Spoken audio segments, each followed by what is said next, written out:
uma parcela da sociedade que não suporta as transformações sociais que aconteceram nos últimos anos, que não suporta que o filho de uma empregada, né, de um pedreiro, entre na universidade e se forme médico, se forme advogado, né, pessoas que são majoritariamente negras. Acho que na história da universidade brasileira, né, especialmente a universidade pública, nunca houve um experimento tão ousado e revolucionário.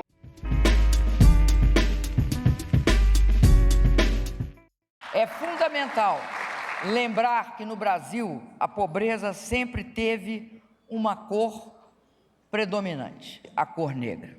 Esse ano de 2022, agora, fazem 10 anos que a lei de cotas para universidades e institutos federais foi aprovada aqui no Brasil. Mesmo depois que essa lei foi aprovada no Congresso, houve muita resistência para que ela fosse, de fato, implementada. Inclusive, tentaram entrar com ação no STF, discutindo a inconstitucionalidade dessa legislação, e o STF demarcou que sim, as cotas são constitucionais, né, as ações afirmativas são fundamentais, ainda mais em um país que foi marcado por um período muito extenso, né, de mais da metade da nossa história, na escravidão do povo negro, e que, mesmo após a abolição da escravidão, não houve essa política de inserção da população negra na sociedade. A maioria das pessoas negras e pobres, elas não podem estar aqui, então conseguir entrar aqui, principalmente pela política de cotas, é um ato de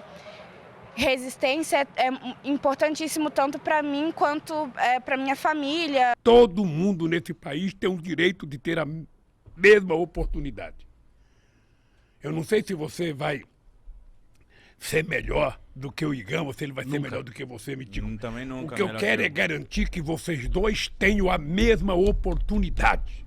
Essa lei que garante as cotas nas universidades, nos institutos federais, ela abriu portas para uma discussão sobre cotas nos concursos públicos federais, que logo na sequência foi aprovado.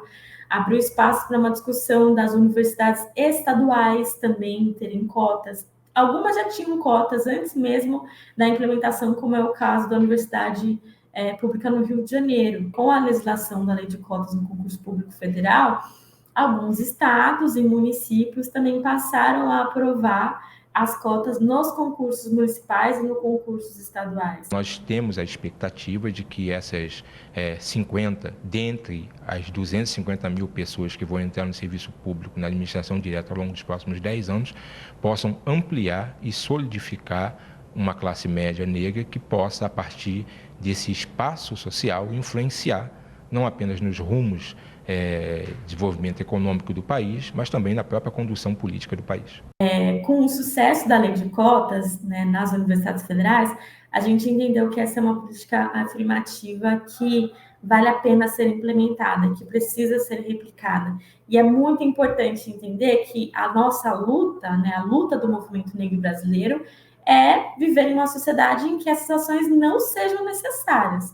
A gente briga para ter cotas até que a gente, de fato, viva em uma sociedade em que a presença em espaços acadêmicos, em espaços institucionais, em espaços de poder, seja o reflexo do que é, de fato, a nossa realidade social. Então, que a população negra também esteja representada nesses espaços, né? E aí, quando a gente chegar em um momento em que mais da metade dos estudantes das universidades forem de negros e negras, assim como é na nossa sociedade, que a gente veja a população negra ocupando espaços, né, institucionais, de poder, de liderança, a gente não vai mais precisar que essas ações afirmativas continuem. Acho que na história da universidade brasileira, né, especialmente a universidade pública, nunca houve um experimento tão ousado e revolucionário, né, que mudou a face da universidade do ponto de vista do fenótipo,